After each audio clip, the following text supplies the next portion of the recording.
Morning, guys. I'm trying to turn that light off. Okay, that's better. How are we going? I'm going to put the TV on. Let's give you a few minutes to get on, guys. So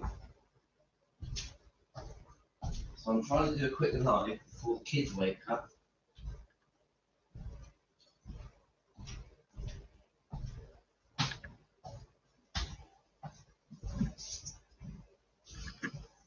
Hi guys, got the glasses on. Woo! So I'm trying to do a quick live before the kids wake up.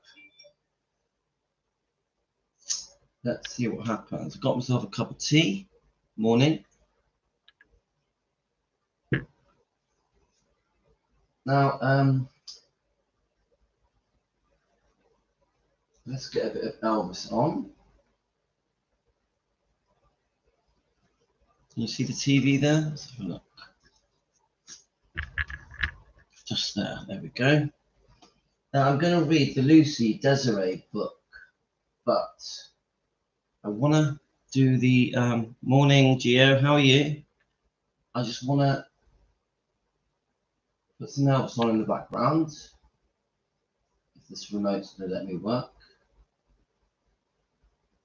Turn it right down. Right, that's good. Okay, so with the hi Joanne, did anyone get any notifications? Right, I hope you guys have got a cup of tea. I don't know how long I've got before the kids come down, so I thought I could quickly read. We've been putting this off for so long now. I do think it's time that we start trying to read it. I've only just woke up, so I'm a bit hi Cheryl. So we're going to give it a go. We're going to first read the I think it's called the preface and the introduction. Yeah. So I think I'm just going to jump in and start reading, and we're just going to see what happens. I hope you've got a cup of tea. So it's Defending Elvis Presley Fans Want the Truth. And I know that there's quite strong feeling about this book,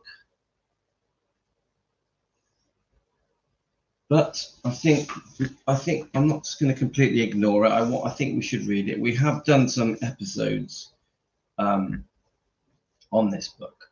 I think we've done 4, maybe more, just discussing it. We've had Kathy helping us. The author has been in touch with me and supports what we do, and did offer some kind of podcast with him. So I'm not at that stage yet. We know that Joe of Rare Elvis Photos has done a lot of work, some serious work covering this book. He's done a fantastic job. He's great. Joe is just brilliant. I've got so much praise for Joe. He really does a great job with his book reading. And so hi Angel Eyes. Oh, you got a bit of a cold.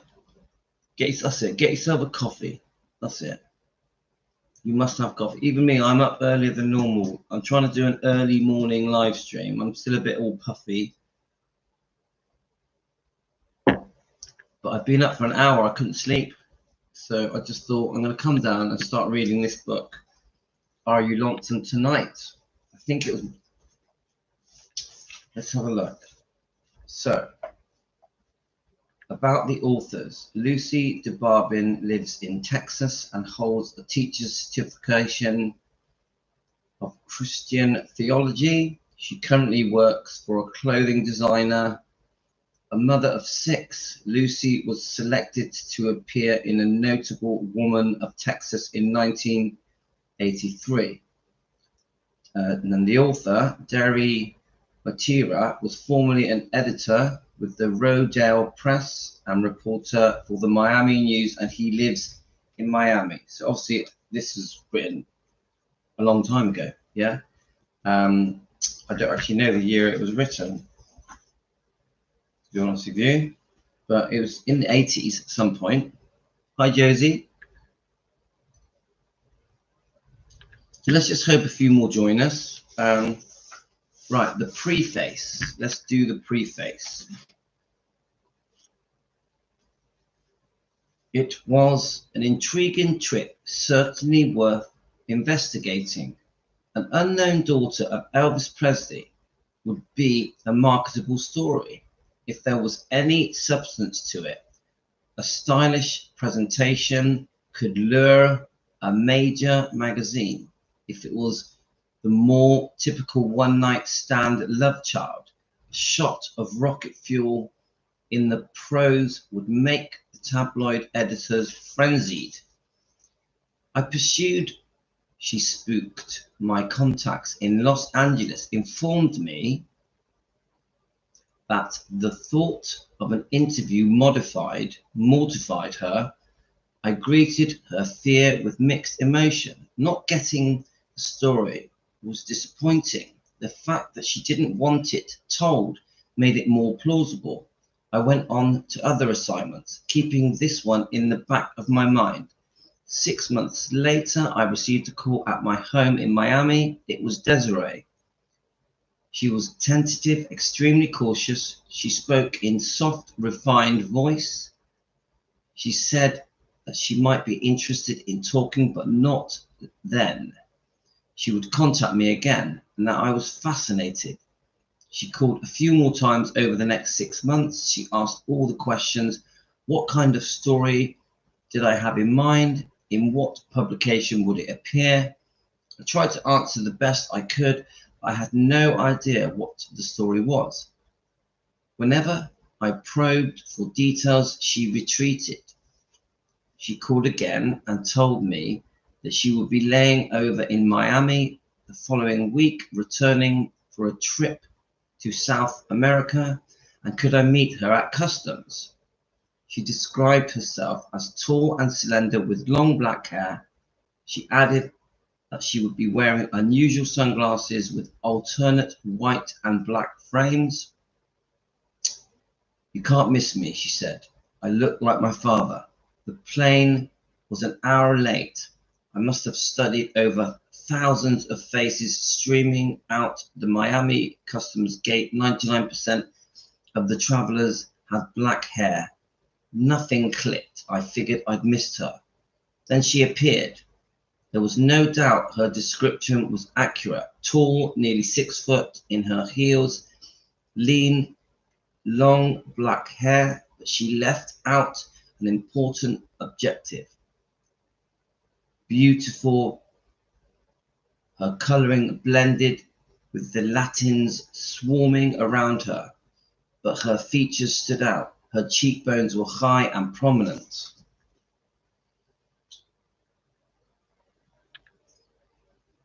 Morning, guys. I'm just waking up. I'm still half asleep. Let's see how much we can read before the kids get down here. So we're reading the preface, okay? So my intention with reading this book is not to try and influence your feelings, if it's true or not. I just want to try and help get some facts out so that you guys can make up your own mind. There's no pressure in any way for you guys to believe or not believe, okay? Right. Her nationality was undeterminable, not Latin, not quite European, a sprinkling of American Indian. She looked like something Calvin Klein might create. As she moved closer, her beauty became chilling. I stood staring at her with my mouth agape. She looked so much like Elvis, it was eerie, so eerie that she set off a subconscious recognition that raised goosebumps in my body. So you can tell that Desiree, the author, he thinks it's her. He thinks it's Elvis's daughter. Yeah? As she moved closer, her beauty became chilling. I stood staring at her with my mouth agape. I then noticed that she was wearing the odd sunglasses that were to be my clue. Desiree was politely reserved when I introduced myself. She was guarded about everything, even her trip to the South America. That was surprising despite our phone conversation and her prior reservations about the interview. I still expected a wide-eyed, giddy Hollywood starlet desperate for a break. She would theatrically express her own story and cap it with the proclamation that she would carry the baton for Elvis from this point on.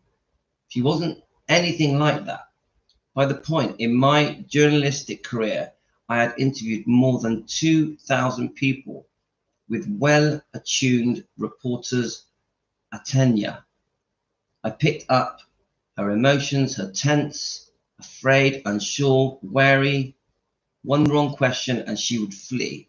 Despite her bold appearance, she was a shy and somewhat naive 25-year-old woman, unprepared to withstand the media attention that revealing her identity would generate. I was sure I would do, no, I wasn't sure what I would do with this story, but at that point, I ached to know it. I ached to know it. So you've got to remember, this is like in the 80s, isn't it, guys? So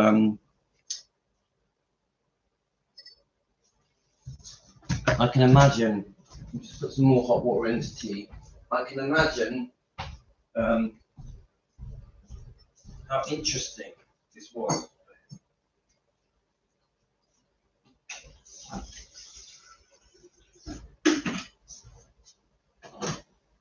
So it's very early in the morning here in the UK. Let's give that a warmth. Everyone's asleep. Let's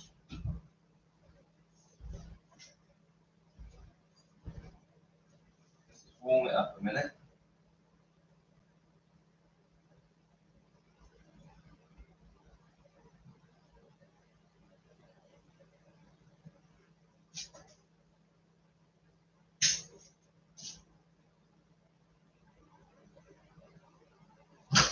Okay, there.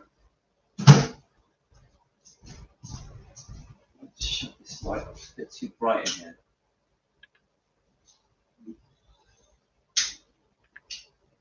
That's better.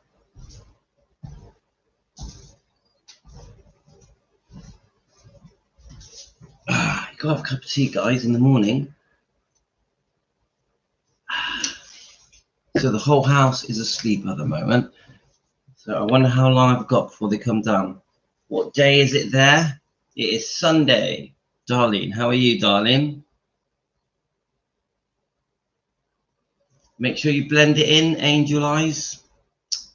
You must blend it in with an electric blender so that it's got that creaminess. I'm going to make one soon, but I tend to have a cup of tea first, and then I'll move on to the coffee. Yeah, still very early. But my family do get up early. They do. So Tina will probably be down here soon. Yeah. So we'll just see.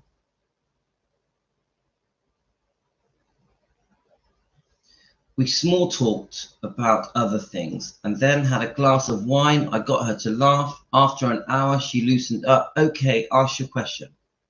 As I fired away with my anticipation, quickly became bewilderment.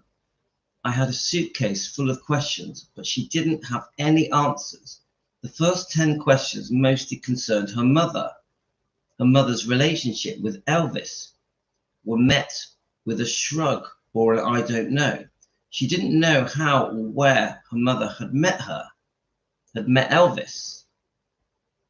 Nor how long they knew each other. In essence, she didn't appear to have an inkling how she became to be the daughter.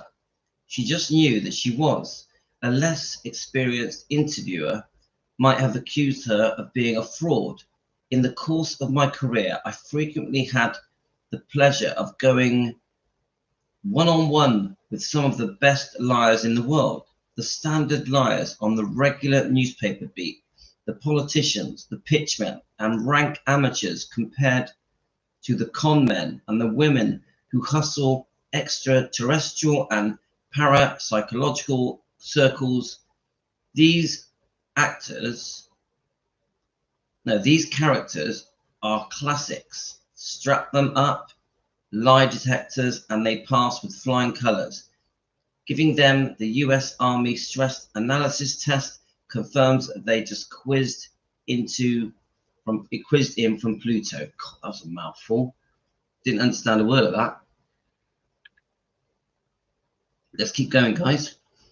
You can tell you know they're lying. The smooth, practiced answers, the mannerisms, the sense that they are giving a performance, and they always slip up. A perceptive interviewer quickly learns to sift through the swindles of crazies in order to locate a demure housewife or embarrassed forest ranger who did experience something strange, something real.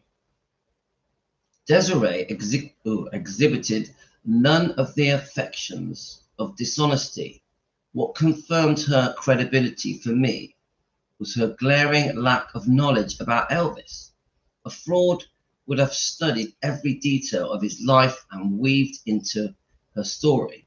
A good fraud would have been able to field the toughest questions by calling upon her vast store of information. Desiree didn't even know when Elvis entered the army. That was decisive. Her birthday was so close to that date that a couple of months either way would have exposed her, but she had no reason to check it out. She was telling the truth, what little of it that she knew. So, it's pretty obvious. There's Dari, the author, who has contacted us on our channel, believes it. I can tell. He fully believes it.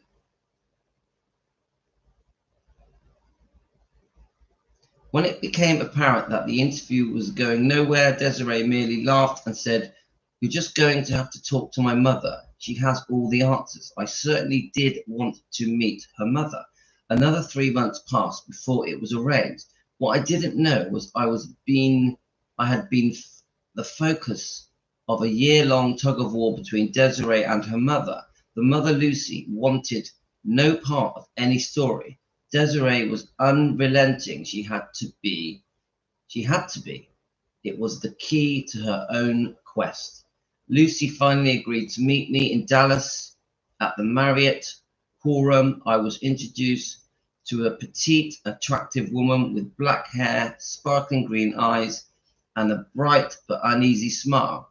We spent the first days sightseeing and getting to know each other. Late in the afternoon of the second day, Lucy began to talk and she began to cry. I was totally mesmerized that afternoon, and I would be for the next 20 months.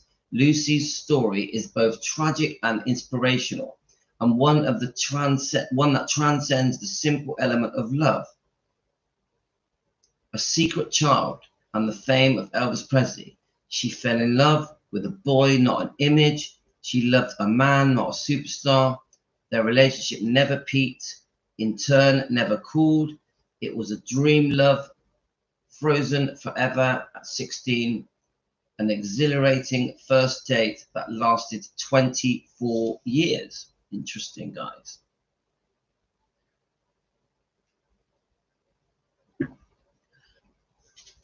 Okay. It took almost 2 years for Lucy to recount her life.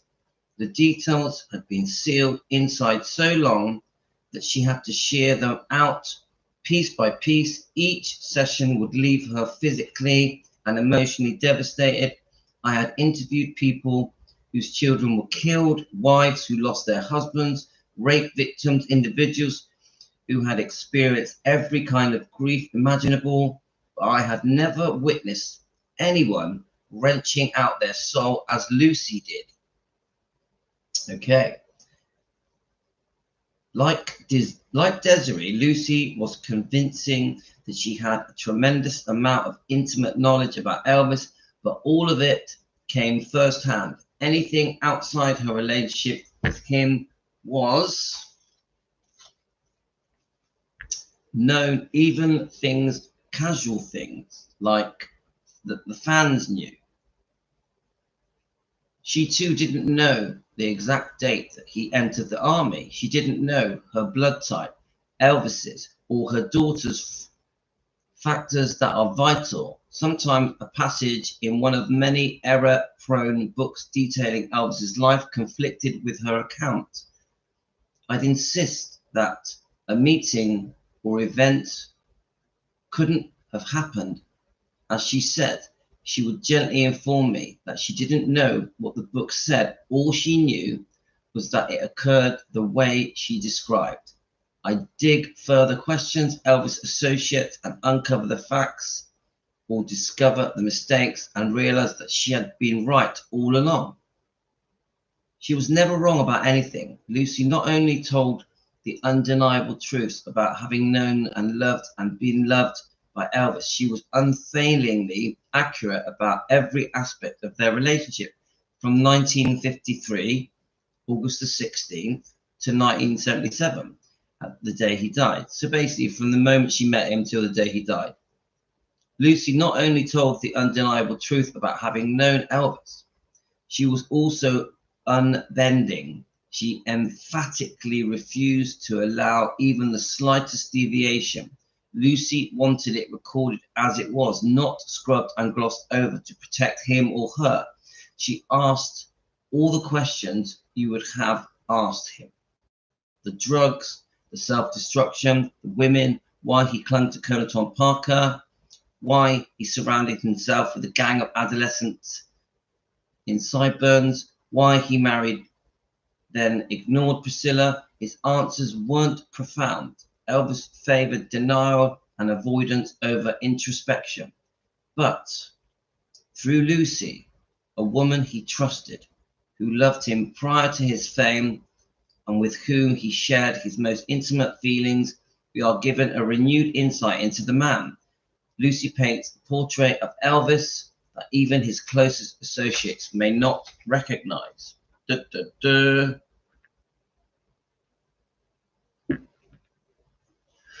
Okay, guys, let's keep going. Which brings me to her memory. It was perfect. Not perfect that she recalled everything, but perfect in that she remembered everything you and I remember about events in our past, and she forgot the things that you and I forgot. She recounted exact conversations, but wasn't sure of what year they occurred. She could remember the color of the carpet, the drapes in the hotel room, but not the name of the hotel. I was unmerciful at the times, pushing her for precise descriptions. Working together, we were able to pinpoint virtually every detail. It was an exhausting process. Lucy's uncanny ability to remember long passages of conversation, while welcomed, did induce skepticism.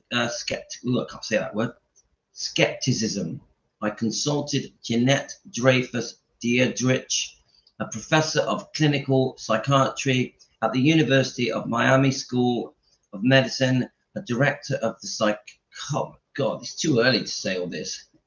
A director of psychiatric emergency services, Jackson's Memorial Hospital. Dr. Dreyfus Dietrich's answer is enlightening.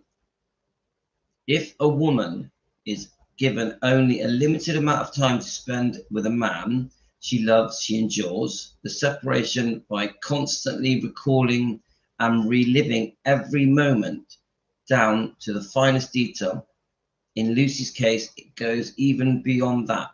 Her moment with Elvis were the few pleasant experiences that she had in a long, distressing life.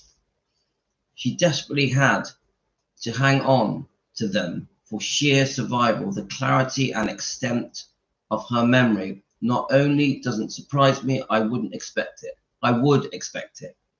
This is not to say that Lucy willingly confessed everything. She never lied, but she tried to hide a number of things from me, the facts that were too painful to admit. I'd uncover them, become perplexed, and confront her. She would be evasive, confusing me more. My unwavering, insensitive journalist demand for an airtight story usually blinded me to this reason. I would hate myself afterwards for grilling her on such a sensitive, long, buried topic. There was one final nagging question. Despite the anguish, tears, and the long hours of work involved, Lucy and Desiree never asked for a dime. The story was originally conceived as a magazine article. I would get the money, Lucy would receive my thanks. It wasn't until I received the power of depth and Lucy's recollections that I suggested writing a book. At first, she rejected the idea. The slightest hint that she is exploiting her relationship with Elvis sends Lucy deeper into her protective shell. She and Desiree view the notion of making a claim against Elvis's estate as abhorrent. The lack of greed was refreshing, but left Lucy totally without motivation for revealing her secret. There had to be something more than my persistence, however dogged, that made Lucy agree to tell me her story. The answers dropped on me like a bomb. During the final interview, Desiree had no answers the day when we first met because she didn't know. Her knowledge ends with a lonely fact that somehow she is Elvis Presley's daughter. Lucy consented to uncover her life because she had been unable by any other means to tell her story, the long, complicated tale. Through me, Lucy had finally found the way to describe to Desiree the joy that she had with Elvis, to explain the tragic circumstances that kept them apart, making her story a public revelation, and is in a sense appropriate. Elvis gave everything to his fans possible, even his life. It was Lucy Desiree's, not Elvis's, that their love had been concealed. It was Lucy's decision to keep their daughter hidden, even from him. Elvis would have shared them both with the world. Okay, so the standout thing there is Lucy didn't want anyone to know. She didn't want Elvis to know.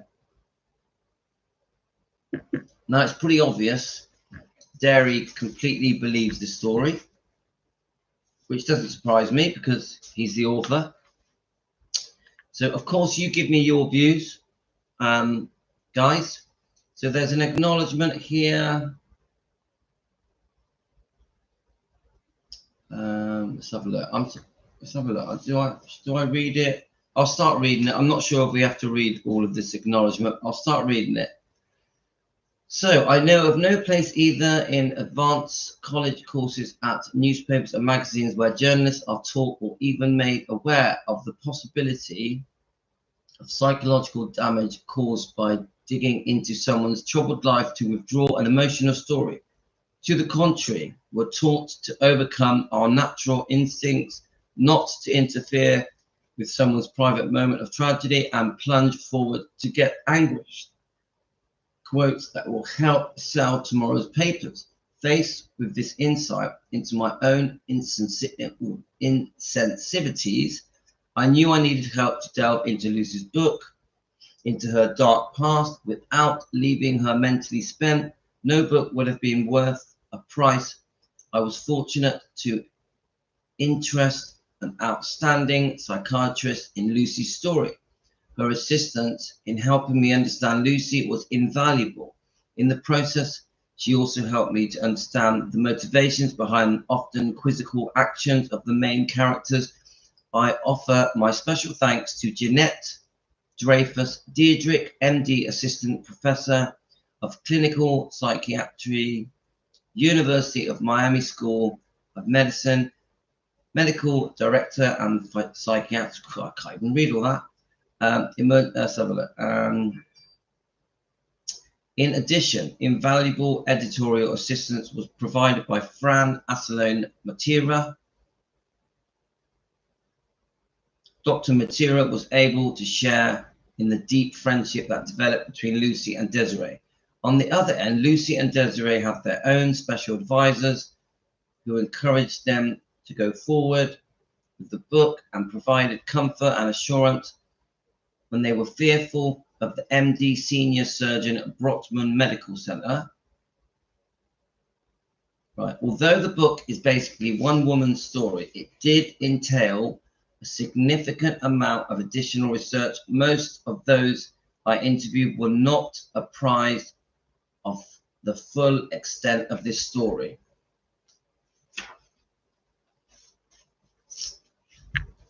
were sought for their knowledge for past events in the life, either Lucy's or Elvis's. They were appropriate to this project. They deserve my sincere thanks for their willingness to share their time and memories with me, despite my being unable to fully disclose the purpose of my inquiries. And there's a load of names here. It's like there's a lot of names here. In Los Angeles, special thanks to Curry Grant. So Curry Grant is in this as well. Obviously, we all know who that is. I'm not going to read all these names. Right, okay. That's the introduction to the book. Right. I think what I'm going to do before I read... Oh, no, there's another introduction page. All right, there's still some more introduction. I'm going to read that, and then I'm going to make a coffee. I've got a tea, and I'm going to make a coffee. Yes, we need it. Angel, yeah, it usually goes at least a couple of times a year, both of us.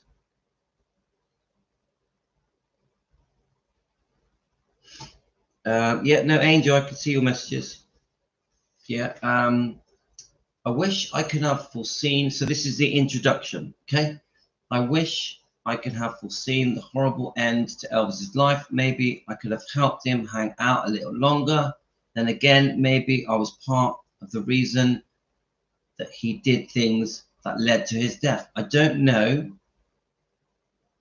Looking back, what hurts the most? Not knowing. I hope to God will forgive me if I made the wrong decision. I would have liked nothing better than to have been Elvis's wife. He asked me many times. So this is obviously written by Lucy, yeah? He asked me many times. It would have been easy to think only of myself and run to him. I wanted to, but I couldn't. There were too many people who would have been hurt. I never gave up hope of being with him. I loved him so much. The one thing that he and I treasured was our ability to keep our love alive through all the troubled years. I blame so many for what happened to Elvis. Those around him were supposed to protect and take care of him. Instead, they hurt him and allowed him to hurt himself. He was so trusting. He was so sensitive. Those who betrayed him injured him more deeply than anyone that he knew. Each friend who turned his back cut out a piece of Elvis's soul. I understand that, guys. I'll repeat that bit. Each friend who turned his back cut out a piece of Elvis's soul. I played my part. I hid a secret from him that nearly destroyed us both. Or maybe it did. I don't know. I tried to run away. I hid. I tried to protect him. I did everything I could except one thing. I never tried to stop Elvis from loving me. I just couldn't. I needed him so much. He was a man beyond the image everyone saw. The only man I could love without being afraid. Before him, I was so afraid. He came and took the pain away. He was strong, indomitable, and sure of himself and his beliefs. He had a tender, kind, gentle nature. He was loving. He was my lover. He was my inspiration and my deliverer. He had faults. I won't try to deny that, but they were so few and small compared to his goodness. I agree with that. I agree with that. He had many, he had faults, but they were few and small compared to his goodness. I love that. We lost sight of that now. We've allowed some bitter people to distort our view of him. I agree with that. What he did for me and what he was to me reveals the man that he really was. There remains a wonderful joy to hold on to. My daughter, Desiree, has grown so beautiful in body and spirit. She reminds me so much of him. She wants the identity I denied her for so long. I worry about her. She's so much like her father. She listens to everybody. She's much too trusting underneath. Her glamour lies a weakness, the same weakness that destroyed him. It's the sweetness that makes her give of herself and allow others to take. It's hard to explain, but I can't see it. Those who were so close to Elvis would also see it. I'm afraid someone will hurt her. She's been hurt enough. I hurt her. I only hope that she knows that I was acting out of love. I pray that she'll understand why I never told Elvis about her and why I never told her about him. I thought I was protecting them. I thought I did the right thing. I'm not sure anymore. I'm not sure anymore. I recently dreamed that I was with Elvis again, and when he's struggling to launch his career, I was back with the real Elvis, the young man that I knew at the beginning of the road, the boy with the quick smile and the beat up guitar. He had the zest about him, a determination that would not be denied. Even when I was awake, so many things around him, I will never look at a star night without thinking of Elvis. I will never look at a star at night without thinking of Elvis. Falling leaves, green hills, autumn, it all reminds me of him. I hear his haunting voice on a distant radio station. I see his image laminated on wood in a country fair late at night. I turn the channel on my television set and see him singing and dancing through one of his movies, happy and carefree. It's almost as if he's still with us. I get that. It's almost as if he's still with us. Except the phone is silent. There are no more midnight calls with him.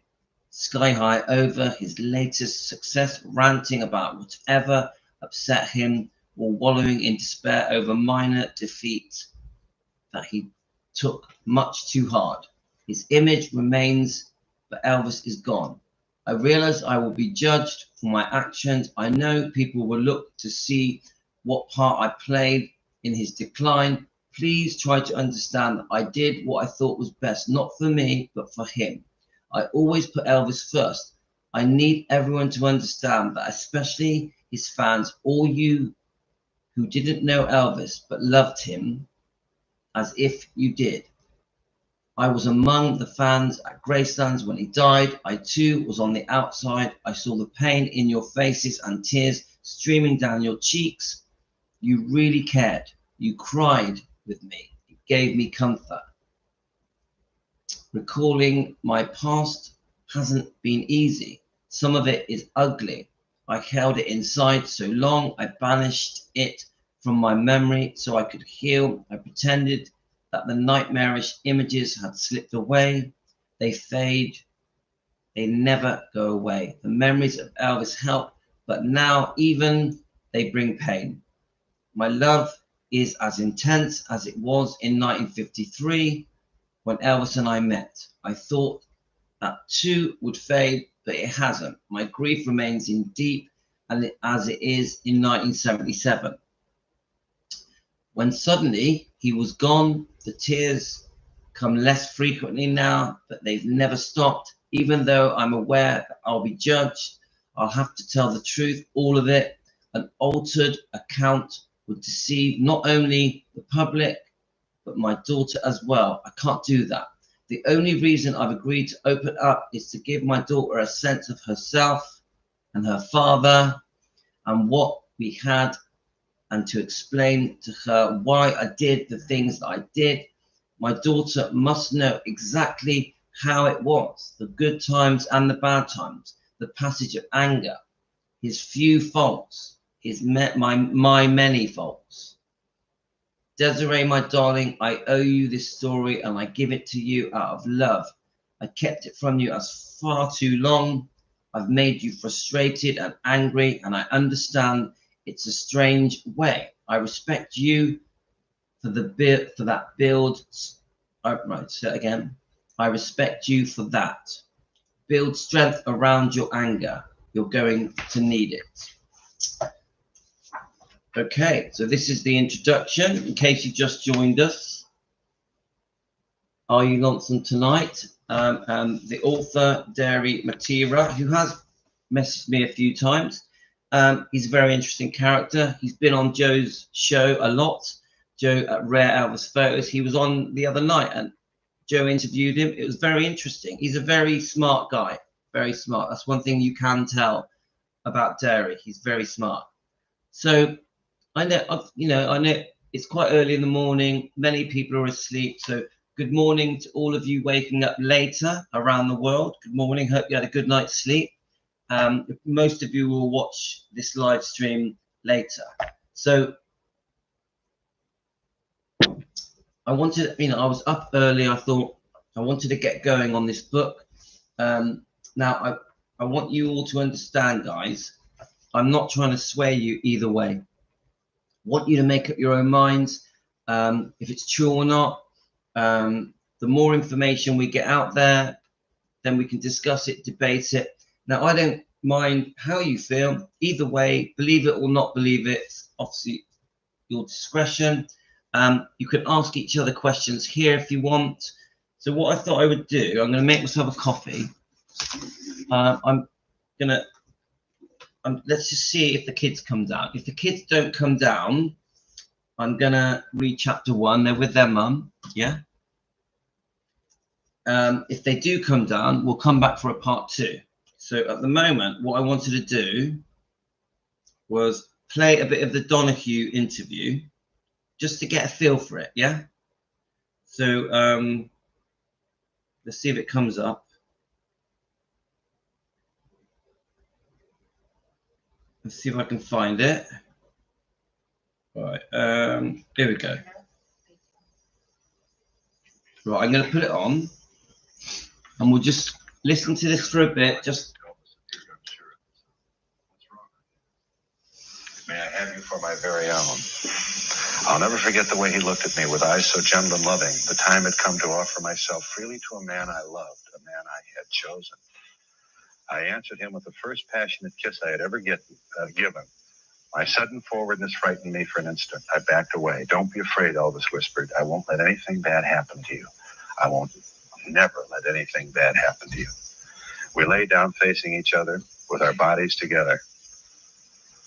I'm a little warm just reading this.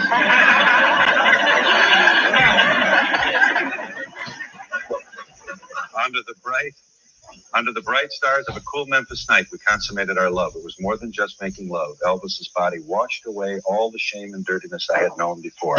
Remember this unhappy marriage this older man she had to marry. He elevated me from a degraded child to a woman who knew the ecstasy of submission. This is a quote. Elvis said this. Our love is written on the wind in heaven, Elvis said as we lay on our backs looking up at the stars. This is on a hilltop. Do you believe this? I believe.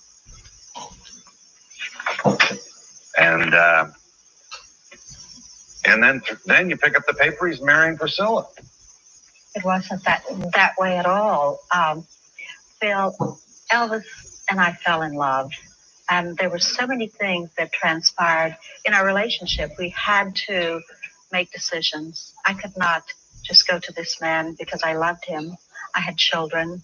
I had a dark past, I thought. Today I could handle it, then I couldn't. I couldn't just marry Elvis. I wasn't even divorced. So Elvis went about his career and became famous, and I worked. And so what did happen is that Elvis went upwards, and I stayed in the same vein, so to speak, raising my children. Then he went away to the Army, and after the last time I saw him before he went away, I got pregnant with Desiree. So the pregnancy came just prior to his departure for the Army. Right. But it was while he was in the Army that the Priscilla relationship became. Well, yes, I think he met her in Germany, and as I detailed in the book, I chose because something dreadful happened. The man that I was married to and had filed a divorce came back to kill me because he had heard that I was dating Elvis. This man, he didn't, and then he became famous, and then he realized that I was serious about him, and he was going to kill him and my children and me. In fact, he did try to. He broke my door down and everything, and I had to make a decision to run or to stay there and face the consequences, and I didn't want to stay because I knew that Elvis would intervene. So I did run away, and I hid for a while, and I've even told Elvis. That hurt me more than anything, is not being able to tell him that I had to be away because this man was trying to kill me. But Elvis did not know about this pregnancy. He didn't. Did you, after he went to the Army and he came back, did you see him then? You continued to see him? In the meantime, during the time he went to the Army and he came back, I had read that he had met someone that he fell in love with. And I think that took the guilt away from me. I thought, I ran away from him. I'm happy he found someone else. And I married him that time. In fact, I tore Desiree's birth certificate up. I thought he'll never know about her because he's found someone else. A moment's emotion. Yeah. When did you find out about I found it, first of all, when I was 17. A friend of my mother's who told me, and the mother actually told me in 1982. You were angry, though, weren't you? That your mother hadn't told you. Very much, yes. She told your half-sisters before she told you. Is that right? Yes, she did. She told my younger sister. My sister right over me actually knew because she had even spoke to Elvis several times on the phone when he had called. Yeah. So she knew. She never did tell me. And none of my sisters actually ever told me. This woman that my mother knew came in to me and told me. Yeah. Could we just get a little closer? Is that possible to do that on Desiree? I want you to see this beautiful young woman. I want to get that opinion. What do you think? Is this Elvis' child or not?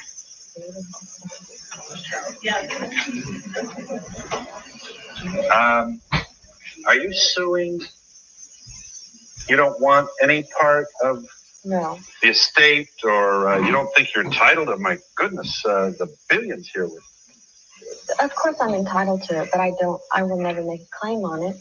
I really feel like if Elvis knew about me, that I would have, he would have definitely recognized me. Yeah. Now there's been so many people that have taken advantage of my father, but I don't want to be one, to do it. As you know, there's a Deborah out there saying Elvis is my father too, and it might be true. No one knows. Are you suing? I'm not. I am. What are you suing for? Why is that funny? It does baffle me a bit. Here you were raising Elvis's child all these years. I assume you never had a hit record. I don't know. No, I never did. So you were at the very most middle class. Yes, I was a very hard worker and still am. Okay, but watching all this happen to this king, why didn't you call him up and say, let's have some money, honey? Oh, Phil, Elvis was very generous. But he didn't know he had a child? No, but I had a reason for not telling him because I'm a firm believer. It's very hard for some people to understand that, but I'm a firm believer that you don't disrupt children's lives because of two people that are in love or feeling certain ways. I'm sorry, that's my feeling. You don't have to apologize. I think it's a wonderful position, but how would a couple of $100 a month hurt? He gave me money. He did? Yes, he did. He was very generous. I saw Elvis frequently. I talked to him a lot.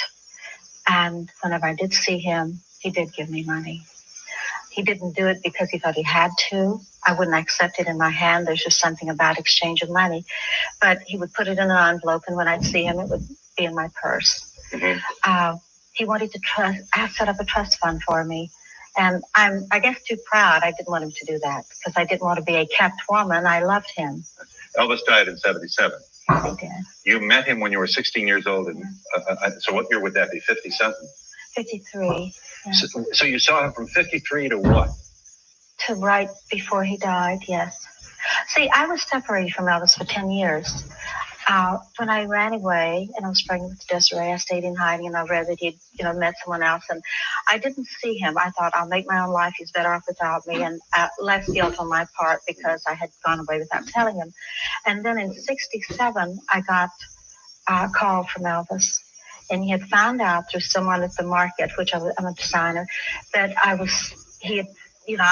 she had seen me and he had been calling and trying to find out. Well, he thought you were dead. He did. He thought I was dead for a long time.